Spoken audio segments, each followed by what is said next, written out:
Sahyadri digital, आवाज सामान्य जनतेचा. नरेंद्र मोदी, अमित शाह, देवेंद्र फडणवीस, बघा किती लोकप्रिय आहे. अशा परिस्थितीत हा महाराष्ट्रात सापडला. चाकणच्या आमदारांविषयी, इकडल्या आमदारांविषयी मी काय सांगावं बाबा, तुम्ही सांगायला पाहिजे. असा गुंड माणूस या महाराष्ट्राच्या विधानसभेत याची लाज वाटली पाहिजे आपल्याला. खोटारडा, भंप, एक नंबरचा गुन्हेगारी वृत्तीचा हा माणूस, आपल्या सहकार्यांचे खून करणारा माणूस, असा माणूस इतके वर्ष आमदार राहतो कसा?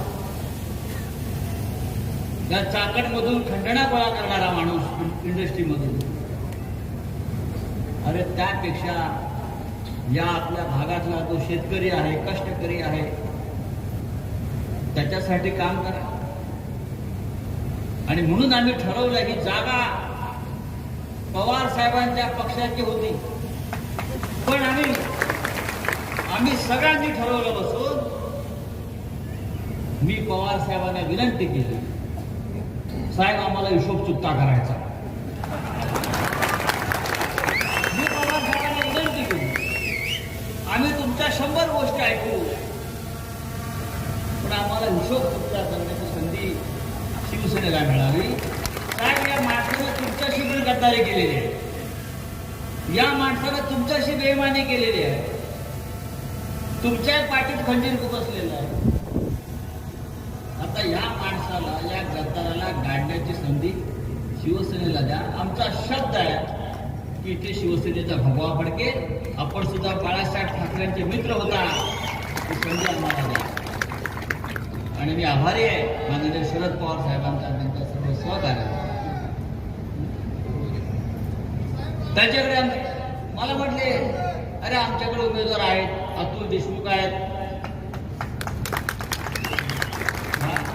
सुधीर, त्यांचे सासरे आमचे मित्र, त्या सुधीरचे ते सगळ्यांचे मित्र आहेत. आम्ही सगळे बसलो आणि ठरलं की हे जे आमचे सगळे सहकारी आहेत, मग अतुल देशमुख असतील, मुसे असतील, यांना सत्ता आल्यावरती कसं आणि कुठे सभागृहात कसं पाठवायचं,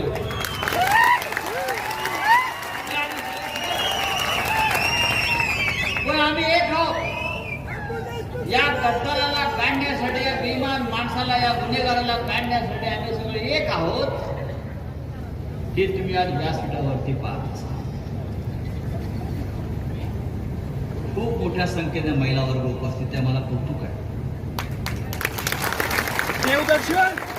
लाडक्या बहिणी आहेत.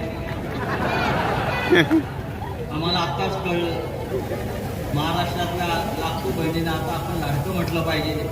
इतके वर्ष आम्ही बहिणींकडून हॉबीज करून घेतो, राखी बांधतो, रक्षाबंधन करतो. आमच्या लाडक्या बहिणी नव्हत्या, 1500 रुपये दिल्यावर लाडक्या बहिणी झाल्या, बरोबर ना? तरी या बहिणी इथे हजर आहेत. म्हणजे 1500 रुपयात आमच्या बहिणी तुमच्या मताला विकल्या जात नाहीत, कारण या बहिणी डोक्यावर पडलेल्या नाहीत. अरे 1500 रुपये देतात, त्याच्यापेक्षा घराघरात रोजगार द्या, चांगला शेतकऱ्याच्या मालाला भाव द्या, घरं चालतील असं पहा. म्हणजे 1500 रुपये देऊन त्यांना गुलाम करण्याची वेळ येणार नाही. पण आता योजना चालू झालेली आहे, तर आम्ही ठरवलंय, महाविकास आघाडीचं सरकार जे येणार आहे उद्धव ठाकरे साहेबांच्या नेतृत्वाखाली, आम्ही ठरवलंय की यापेक्षा उत्तम योजना द्यायची. महालक्ष्मी योजना 1500 नाही, बहिणींना 3000 रुपये. त्यांची पण इज्जत राहिली पाहिजे ना, प्रतिष्ठा राहिली पाहिजे. 1500 रुपये काय, 500 रुपये लसूण झालाय, कांदा 100 सव्वा. बघा ना काय काय चाललंय, कसं होणार? सिलेंडर 1400 रुपये. हा 1400 रुपये द्यायचे 3 महिने. नंतर तू मुख्यमंत्री राहणारच का बाबा? नाही राहणार. आम्ही ठरवलंय महालक्ष्मी योजना 3000 रुपये आणि सगळ्या बहिणींना महाराष्ट्रात प्रवास फुकट ही योजना आहे. शेतकऱ्यांचं कर्ज माफ 3 लाखावर. आणि हे जे असंख्य तरुण आमचे ज्यांना नोकऱ्या नाही, धंद्याला काम नाही, त्यांच्या हाताला काम द्यायची जबाबदारी आमच्या सरकारची असेल. आणि जोपर्यंत नोकरी मिळत नाही तोपर्यंत त्या तरुणाला 4000 रुपये. बघा कशा टाळ्या वाजतात. 25 लाखाचा आरोग्य विमा. संकट येतात, आजारपण येतात, साथीचे रोग येतात, करोनासारखे घराच्या घर उद्ध्वस्त होतात. काय करायचं कुटुंबात? आमची योजना आहे, कुटुंबाचा विमा सरकार काढेल आणि 25 लाख तुम्हाला मिळतील. याला म्हणतात राज्य करणं, सरकार चालवणं, जनतेचा विचार करणं. आणि महागाई आटोक्यात राहील. 5 जीवनावश्यक वस्तूंचे भाव हे कायम स्थिर राहतील, वर खाली होणार नाहीत.